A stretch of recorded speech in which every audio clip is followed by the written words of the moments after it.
Salvete Omnes, this is Amelia, also known as TheMartianGeek. In the last episode, we entered Dr. Doppler's fortress, and met up once again with Bit and Bite, who this time morphed together into a regular monstrosity. And now we move on to Dr. Doppler Stage 2. Same music, different graphics, different level design. Also, this place seems to be a bit of a wreck. Look at all that broken floor and ceiling and stuff. Right off the bat, we're faced with one of these red mace guys, and I just respawned him. Nice. This stage really seems to love these red guys, and it gets pretty annoying. We also see the return of those, as well as these crab enemies, which I didn't miss. Now come down where I can shoot you, turd. Also, remember what I said about enemy placement in the previous stage? Well, in that regard, this stage is even worse. Case in point, that crab guy combined with this red guy mean you have to destroy one or the other pretty much immediately unless you want to get hit by whatever you didn't destroy. I find that the best way to deal with all these red guys seems to be either to get behind him, as I did up there, or to get them on screen just enough that you can shoot them but they can't do much to you, as I did with that one. And down here, we find a ride armor platform. Let's take the Hawk ride armor. And I actually forgot that this was here. I mentioned something in the previous episode about how there's only one ride armor platform in the fortress stages.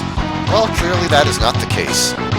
Take this to come down here, and this thing isn't amazingly great at destroying these red guys, but it suffices. If nothing else, it at least helps you avoid damage for this part, which is nice. To actually hit them, you practically have to get right up in their faces. Also, I'm not actually sure how you would have gotten across that without the Hawk ride armor. The stage does change if you've destroyed Vile, and in a way that might make it easier.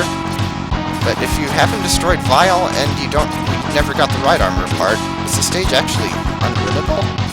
I'd have to test that sometime. Also, boss door. As you can imagine, since we're not very far into the stage, this would lead to a mid-boss. Emphasis on wood. We actually are just faced with an empty room, because the mid-boss here only appears if you have destroyed Vile. At least I think you have to destroy him and not just defeat him. I'm not sure if just defeating him is enough to make the mid-boss show up. But it's a moot point anyway, since on this save file I have done neither. Another red mace guy, and yet another red mace guy. And another red mace guy in conjunction with a crab, and I just respawned the one on the bottom, and this stupid thing decided to shoot down. Yeah, what did I say about enemy placement? And another of these things, and yet another. Still though, at least it's not as bad as, say, the first stage of the fortress in the original Mega Man X. Yeah, that I'll get to when I play the game, but suffice it to say that one was nasty. Also, speaking of nasty, we're coming up on my least favorite part of the stage. The snail riding. These snails do contact damage, but they pretty much are only there so that you can shoot them and use them as platforms to get up these spikes. Unfortunately, they move excruciatingly slowly.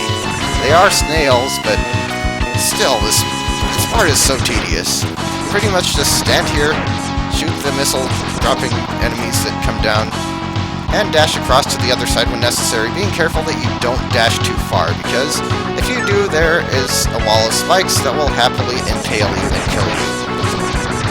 Also a demonstration of that helmet part working there. I can't even shoot to the music because it's too fast.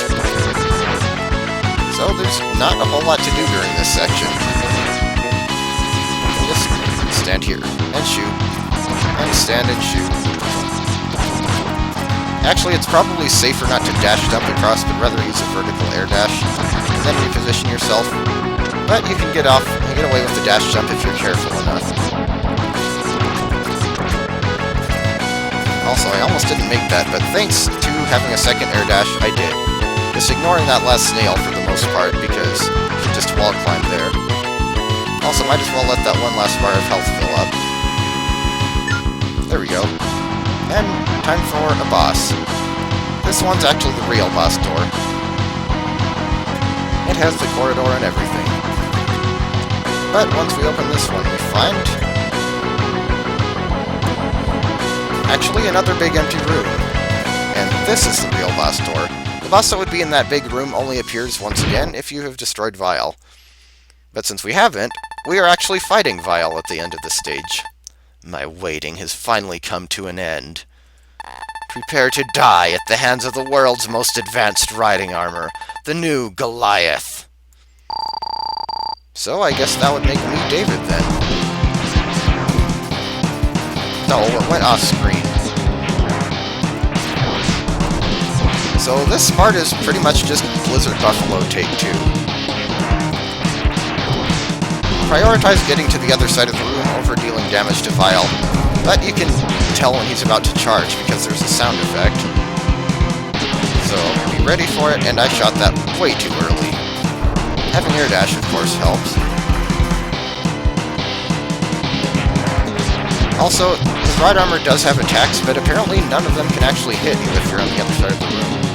You have to be on the same screen for them to do anything to you. Really, this part is pretty darn easy. If you defeated the Mavericks, you shouldn't have any trouble with this. Especially if you already fought Vile before.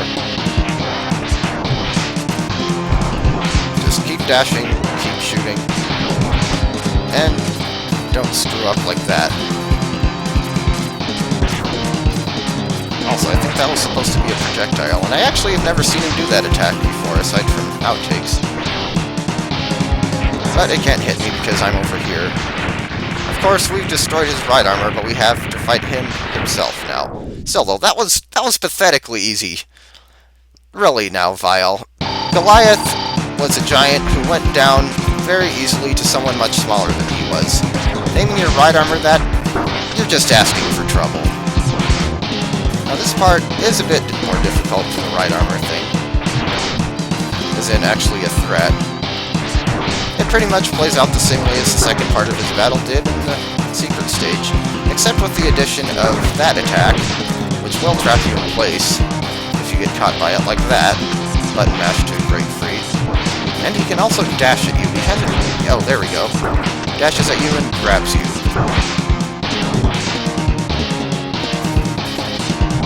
And it's because of that dash that you probably want to keep him within sight, instead of just running off screen like you did with the first phase. You can't really react to an attack you can't see. Ow, quit grabbing me by the butt, Vile. Okay, well I'm getting kind of low on health, but he's getting lower. Ow. Bye-bye. That was a little close, but I didn't have to use any sub-tanks, unlike I would have had to do when I was younger. Don't think that this is the end, X. I will haunt you to the day you die. Cue extremely slow dramatic text speed. But with Vile defeated, permanently this time, or at least until Mega Man X8, that is, we have officially cleared Dr. Doppler Stage 2, which means we're halfway through the fortress. Yeah, you rock that victory theme, X, you and your new shiny golden armor and all. Another useless password, and we're back to the stage select. So, with that done, I will see you in Dr. Doppler Stage 3 next time.